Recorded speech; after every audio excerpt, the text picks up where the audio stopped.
turns your bad deeds into good deeds. Istighfar quite literally makes you rich, leaves you of every single anxiety, literally makes you stronger. The key to getting you into Jannah.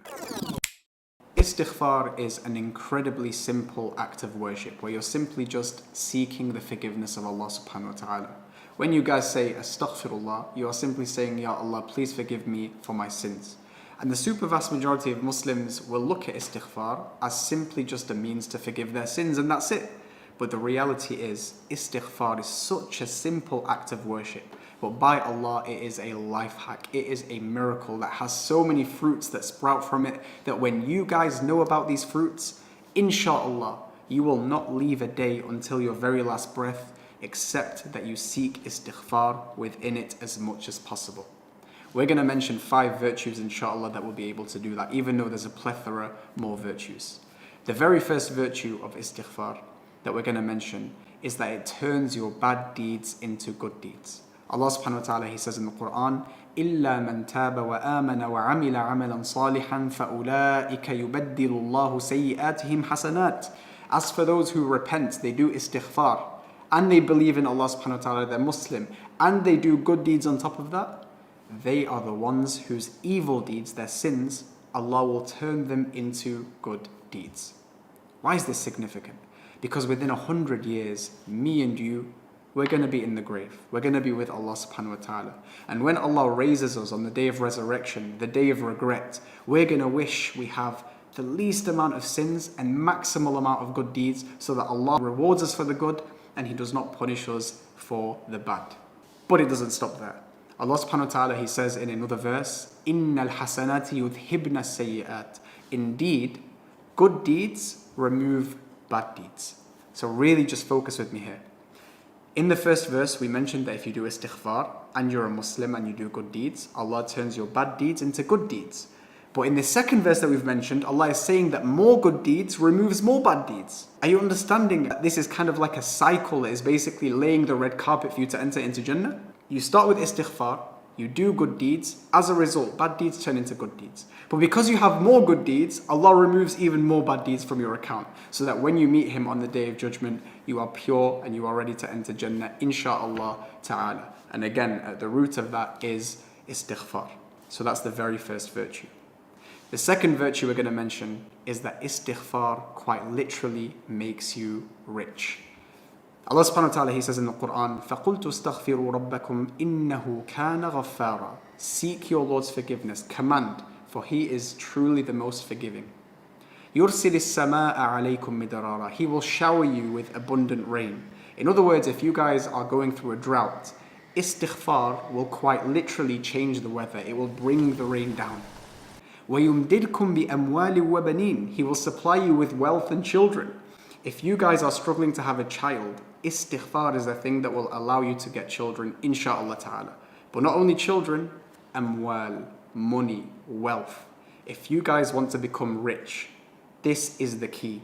Increase in your istighfar. Allah is telling you this. If you guys believe in the Quran 100%, Allah is telling you that istighfar will increase you in amwal wa baneen, wealth and children. So put your trust in Allah subhanahu wa ta'ala and increase in istighfar as much as possible. And inshallah, you will see doors open left, right and center bi'idhnillah ta'ala. The third virtue is that istighfar relieves you of every single anxiety.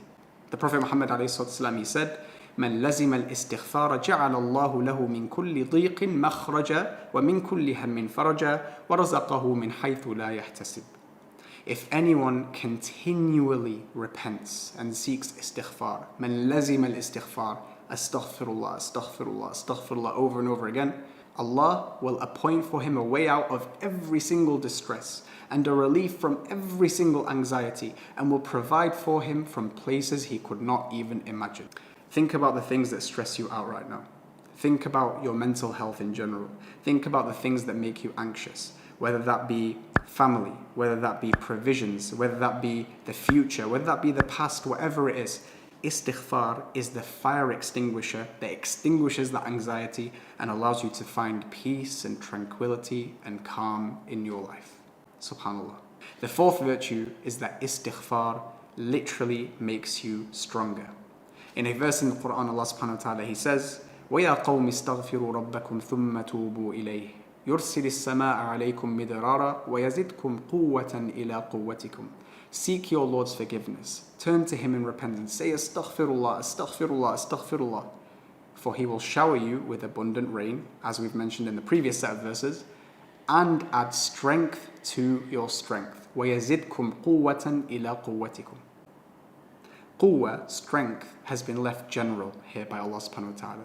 Meaning any strength that you can think of, whether it's emotional, physical, mental, financial, anything, your iman, your heart, spiritual, whatever it is, that strength will increase through istighfar. So for example, if you guys have been struck with an illness, istighfar will inshallah get rid of that illness. If you guys are in the gym trying to get bigger muscles, istighfar will be at the root of that. If you guys want to have a sharper mind, sharper memory, strong mental health, istighfar is at the root of that. If you have weak iman, a weak spiritual muscle if you like, istighfar will give you strength from that perspective. And so, subhanallah, isn't it a no-brainer so far with this fourth virtue to do istighfar as much as possible over and over again? And so that's virtue number 4. Virtue number 5, which is the best of all virtues, is that istighfar is the key to getting you into Jannah. Allah subhanahu wa ta'ala, He says in the Quran about the people who do istighfar, أُولَٰئِكَ جَزَاؤُهُمْ مَغْفِرَةٌ مِّن رَبِّهِمْ وَجَنَّاتٌ تَجْرِي مِن تَحْتِهَا الْأَنْهَارُ خَالِدِينَ فِيهَا. The reward of those people who seek forgiveness of Allah is forgiveness from Allah. And from that comes gardens under which rivers flow, staying in there forever and ever and ever. If you guys want the path for you to enter Jannah forever, where you have everything you desire, you have perfection to face for the rest of eternity, which is the greatest success any human being can taste, istighfar is at the root of that.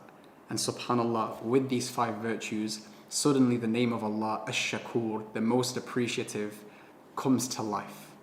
Ash-Shakur, the most appreciative. That just by us doing a very simple act of worship, a simple movement of the tongue, Allah subhanahu wa ta'ala gives us all of this. Money, children, changes the weather, strength, reduces our anxieties, and Jannah for eternity, turns our bad deeds into good deeds. Subhanallah. This is Allah.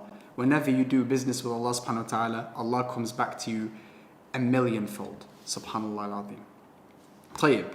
To end, I want to share with you a story, very famous story, you might have heard it before, but there's no harm in mentioning it once again. This is the story of Imam Ahmad and the baker. Imam Ahmad is one of the greatest scholars in Islam. And of course, back in the day, they didn't have TikTok, Instagram, they didn't have all these social media platforms where they can see his face and know what he looks like. Everyone had heard of him because he's an incredibly high-level scholar, but not everyone has seen him because there's no social media. And so one time Imam Ahmad was traveling, and because he left his city, people don't recognize him until he introduces himself as Imam Ahmad. And so as he was traveling, he stopped by a small village to stay the night in a masjid so that he can basically wake up in the morning and continue his travels. When he did that, the masjid keeper came after Isha and he said, "Get out.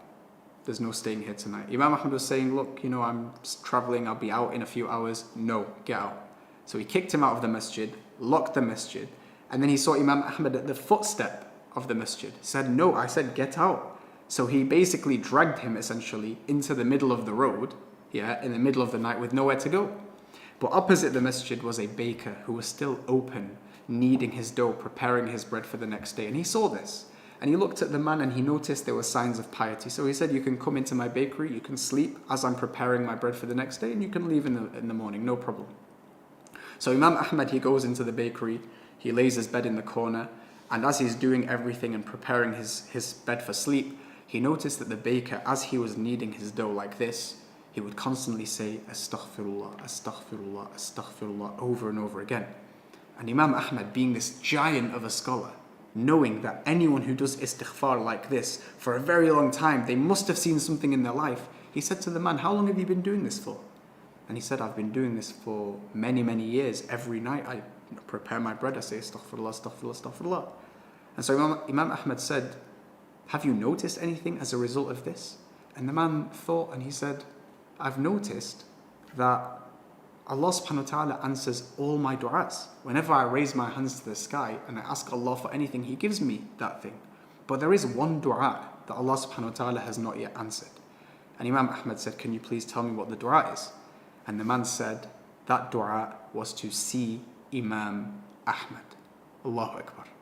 Subhanallah. Through istighfar, Allah subhanahu wa ta'ala dragged the great Imam Ahmad into the middle of the street, into the man's bakery, just to answer the dua of that man. That man was not a pious scholar. That man was not a super high level, super knowledgeable man. He was just a baker. But istighfar elevated him and honored him to the point where Allah answered all his du'as and even dragged a high level scholar into his bakery just to answer his dua. So how about me and you when we want anything in life? When Allah has told us about this virtuous act of worship, doing istighfar over and over again, leading to all these things. It's a no-brainer. So I leave you with a very simple action point, okay? And please implement it. Do istighfar 1,000 times every single day minimum. Add on to it more where possible, but minimum 1,000 times every single day. 1,000 times is simply just 10 minutes of istighfar. That's all it takes. But I want you to go above and beyond, because 10 minutes is nothing in 24 hours. So try and do as much istighfar every single day. And after 6 months, I want you to get a pen and paper out and to write down what you've noticed in your life. Can you commit to that? If you do, let us know in the comments 6 months later how things got on. Assalamu alaikum wa rahmatullah.